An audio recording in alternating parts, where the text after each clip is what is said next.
Welcome back to the YouTube channel JK paramedical info. यहाँ पर जो है हम लोग अपने चैनल पर जो है आपके एनाटॉमी के जो है वो एमसीक्यूज सीरीज यहाँ पर स्टार्ट की है। अलग अलग सब्जेक्ट्स की जो है वो हम आने वाले टाइम में जो है वो एमसीक्यूज की वीडियोस डाला करेंगे। आपके अलग अलग टॉपिक जो कि आपके जेके एसएसबी और जेके बोपी एग्ज़ाम के अंडर कवर होने वाले हैं। ठीक है, एनाटॉमी के 2-4 टॉपिक्स की पहली वीडियो जो है वो डल चुकी है। अगर आप पहली बार हमारे साथ जुड़ रहे हैं तो आपको जो हमारे चैनल पर विज़िट कर चेक लिस्ट खोलिएगा। वहाँ पर जो है वो प्रीवियस वीडियो अगर अपलोड हुई हैं तो वो आप उनको एक बार देख लीजिएगा। ठीक है, तो आज यहाँ पर हमारा टॉपिक है रेगुलेशन ऑफ बॉडी टेम्परेचर।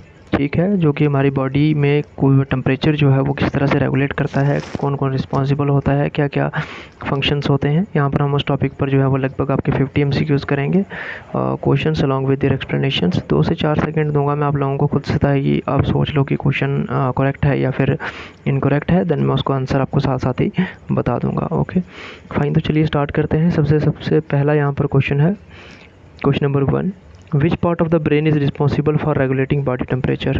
ठीक है, तो स्टार्ट ही आपका बिल्कुल बेसिक से करते हैं कि हमारी बॉडी में कौन सा ऐसा ऑर्गन है, कौन सा ऐसा पार्ट है ब्रेन का जो कि रिस्पॉन्सिबल है, रेगुलेट करता है बॉडी टेम्परेचर को।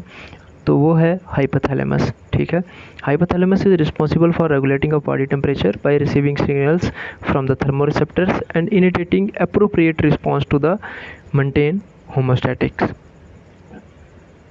हाइपोथैलेमस जब रिसीव करता है सिग्नल्स को थर्मोरिसेप्टर से, देन वो इनिशिएट करता है क्या, बॉडी हेमोस्टेसिस को, ताकि पूरी बॉडी में टेम्परेचर जो है वो अगर कैसे मेंटेन करना है, बढ़ाना है या फिर कम करना है। ठीक है, क्वेश्चन नंबर 2 यहाँ पर हम बात कर लें, which of the following is normal body temperature range in adult. तो नॉर्मल जो है वो बॉडी टेम्परेचर रेंज क्या है आपकी, 36 to 38 डिग्री सेल्सियस। और आपका जो है ऐसे हम 96.3 से लेके 97.6 तक जो है वो हम नॉर्मल रखेंगे फ़ारेनहाइट में। ठीक है, देन ये है आपका सेल्सियस में, तो वो फ़ारेनहाइट में है। ठीक है, देन क्वेश्चन नंबर 3 यहाँ पर है आपके सामने, which of the following is not mechanism of a heat loss from the body.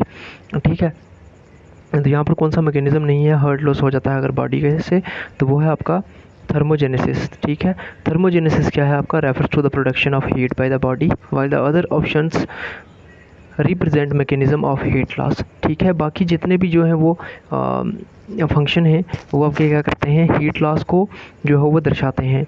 ठीक है, हीट लॉस के मैकेनिज्म पर चलते हैं, कंडक्शन हो गया, कन्वेंशन हो गया, रेडिएशन हो गया। बट थर्मोजेनेसिस जो है वो खुद क्या करता है, प्रोड्यूस करता है बॉडी में हीट। ठीक है, देन हम क्वेश्चन नंबर 4 की यहाँ पर बात कर लें, sweating is an example of which mechanism of heat loss. तो स्वेटिंग जो है वो कौन सा मैकेनिज्म है हमारी बॉडी के हीट लॉस होने में, उसके पीछे का मैकेनिज्म क्या है, कंडक्शन है, कन्वेंशन है, रेडिएशन है, वेपोराइजेशन है।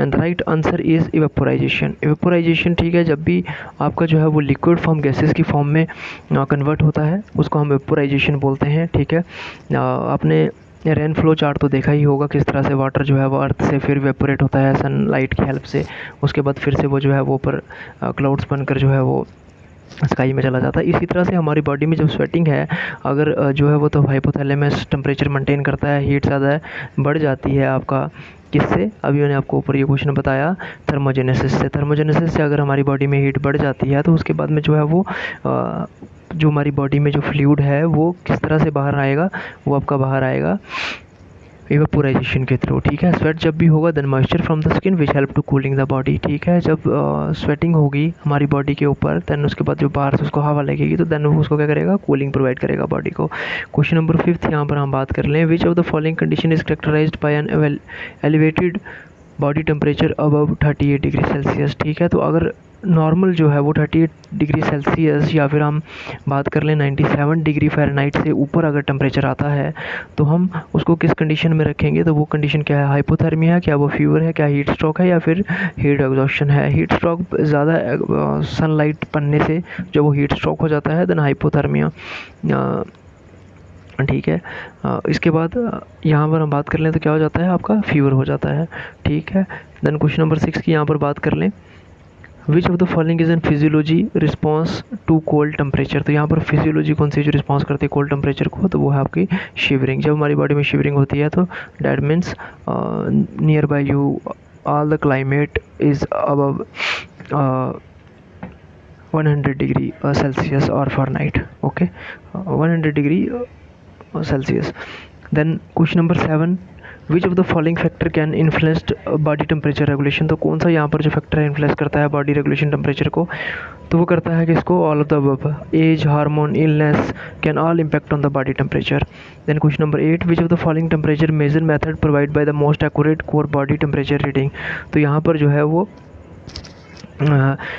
सबसे बढ़िया मोस्ट एक्यूरेट जो हमारा बॉडी का टेम्परेचर मेज़र करने के लिए कौन सा पार्ट है, कौन सी जगह से लेते हैं, आपको सबसे पहले पता होना चाहिए ओरल, एक्सिलरी और रेक्टल, ठीक है। बाय माउथ हम टेम्परेचर लेते हैं, ठीक है, एक्सिलरी अंडर हम जो है वो टेम्परेचर चेक करते हैं। देन आपका जो आता है रेक्टल, तो थ्रू एनएस हम जो है वो आपका जो है वो बॉडी टेम्परेचर चेक करते हैं। और एक्यूरेट क्या है, रेक्टल के थ्रू, जो इसको हम बोलते हैं रेक्टल रूट, ठीक है, उस तरह से जो है वो सबसे एक्यूरेट जो है वो उसको मेथड को किया जाता है, उसकी रीडिंग्स को बिल्कुल एक्यूरेट माना जाता है टेम्परेचर में। देन क्वेश्चन नंबर 9 की हम यहाँ पर बात कर लें, which of the following condition characterized by abnormally low body temperature below 35 degree Celsius, तो लो बॉडी टेम्परेचर अगर हो जाता है हमारी बॉडी में तो क्या हो जाता है, हाइपरथर्मिया हो जाता है। हाइपोथर्मिया तब होता है जब हमारी बॉडी ज़्यादा ही ठंडी पड़ जाती है, बट हाइपोथर्मिया वो कंडीशन है जिसमें कि हीट हमारी बॉडी से where the body losses heat first, sorry, hyperthermia वही है आपका हीट लॉस होना बॉडी से, और हाइपरथर्मिया और हाइपोथर्मिया हो गया आपकी बॉडी से कोल्ड जो है वो लास्ट होना, ठीक है, resulting in dangerously low temperature of the body जो है आपकी ठंडी पड़ जाएगी, ठीक है, आपके जितने भी मसल्स हैं वो सुन पड़ जाएंगे। देन क्वेश्चन नंबर 10 की हम यहाँ पर बात कर लें, which of the following is not a factor contributing to heat stroke, कौन सा फैक्टर यहाँ पर कंट्रीब्यूट नहीं करता हीट स्ट्रोक को, तो शिवरिंग जो है वो आपकी एक्सट्रीम कोल्ड को जो है वो कंट्रीब्यूट करती है। And then question number 11, which group of individual is at higher risk of experiencing difficulty with temperature, तो यहाँ पर जो है वो कौन से जो एज के जो हैं वो लोग हैं जिनको हायर रिस्क है, ठीक है, क्या वो चिल्ड्रंस हैं, एल्डरली हैं, एथलीट हैं या प्रेग्नेंट वुमेन है, तो एल्डर जो हमारे इंडिविजुअल होते हैं इनकी बॉडी में जो है वो ज़्यादा रिस्क रहता है टेम्परेचर का इंक्रीज़ और टेम्परेचर का डिक्रीज़ होने में, ठीक है।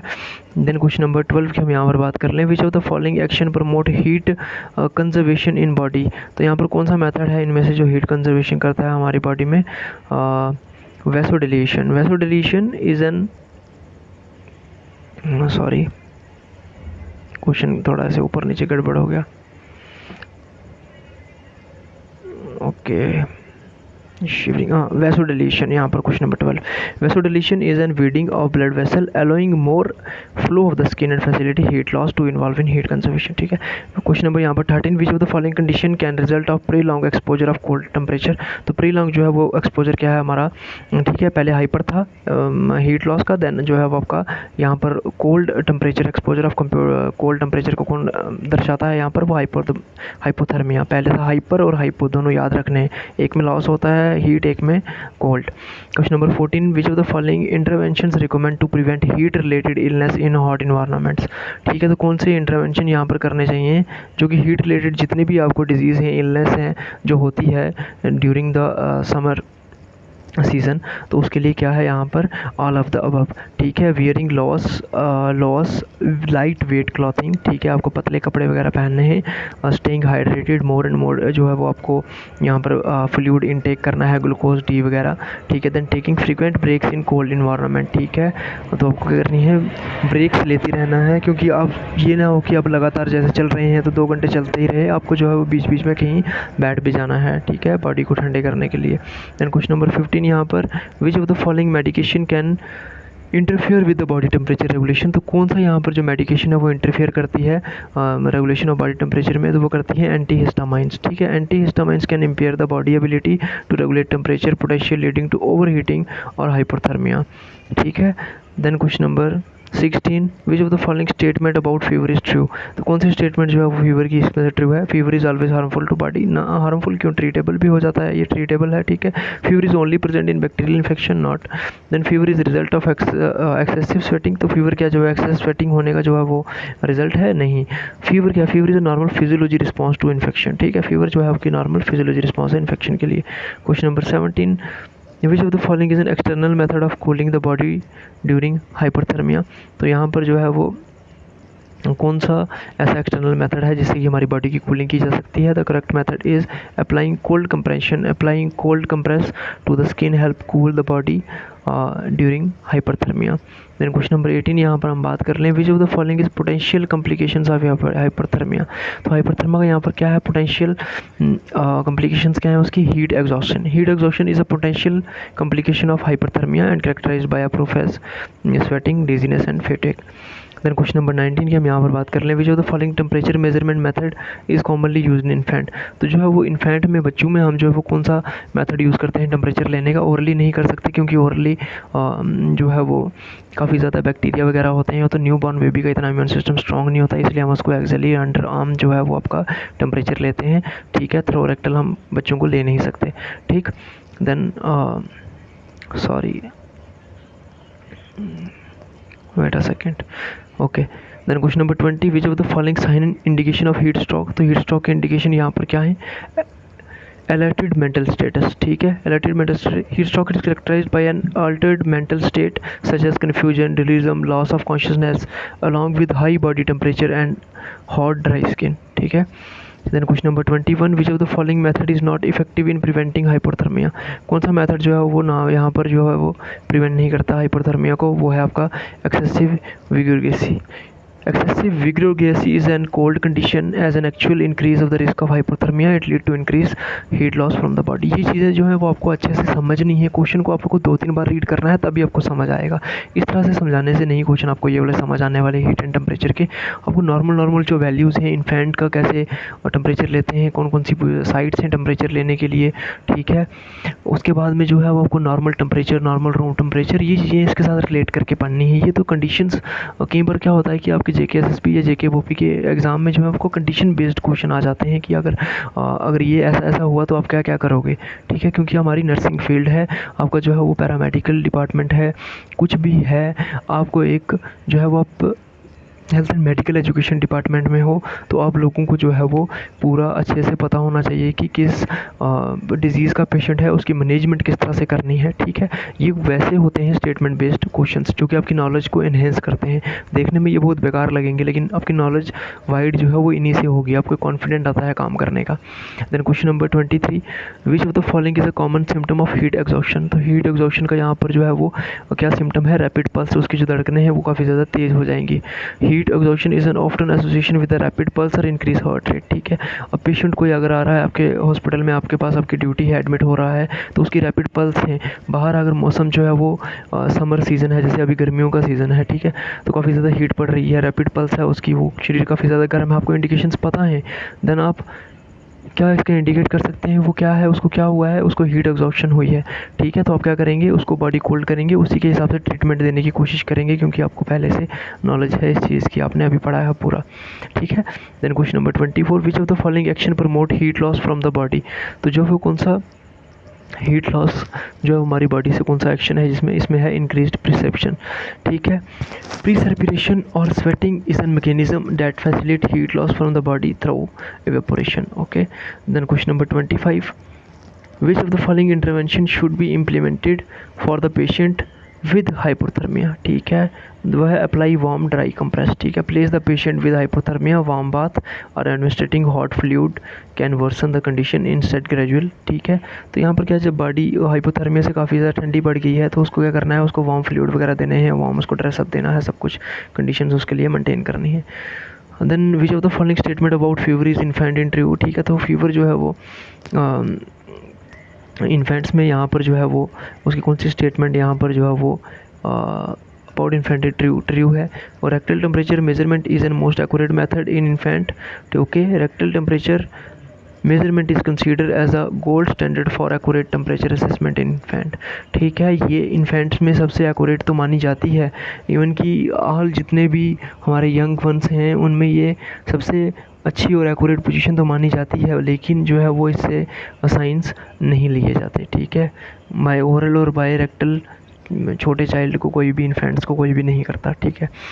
Then question number 27, which of the following strategy can help to prevent the hypothermia in elderly individuals. तो यहाँ पर जो आपको क्या प्रिवेंट कर सकता है, keep environment well heated, encourage regular physical activity और ensuring proper nutrition and hydration. ठीक है, ये मेंटेन कर लेंगे तो पेशेंट जो है वो हाइपरथर्मिया से बाहर आ जाएगा।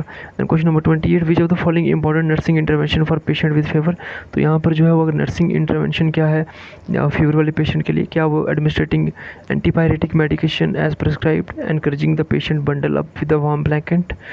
तो क्या है इसका करेक्ट आंसर, वो है correct answer administrating the antipyretic medications as prescribe. Antipyretic medication that help reduce fever and elevated associated symptoms like of जो dizziness etcetera. However it should be administered as prescribed by the healthcare provider. Okay, then question number 29, which of the following is an example of non-invasive method of measuring body temperature। तो non invoice यहाँ पर जो है वो क्या method है इसका, temple artery thermometer जो है वो इसका एक और the artery thermometer used infrared technology to measure the body temperature by scanning the forehead making it an non invasive method. ठीक है, ये जो है इंफ्रारेड पेशेंट के माथे पर लगा के जो है वो एक तरीके से आपकी जो टेम्पोरल आर्टरी है उसमें हम जो है वो टेम्परेचर चेक करते हैं।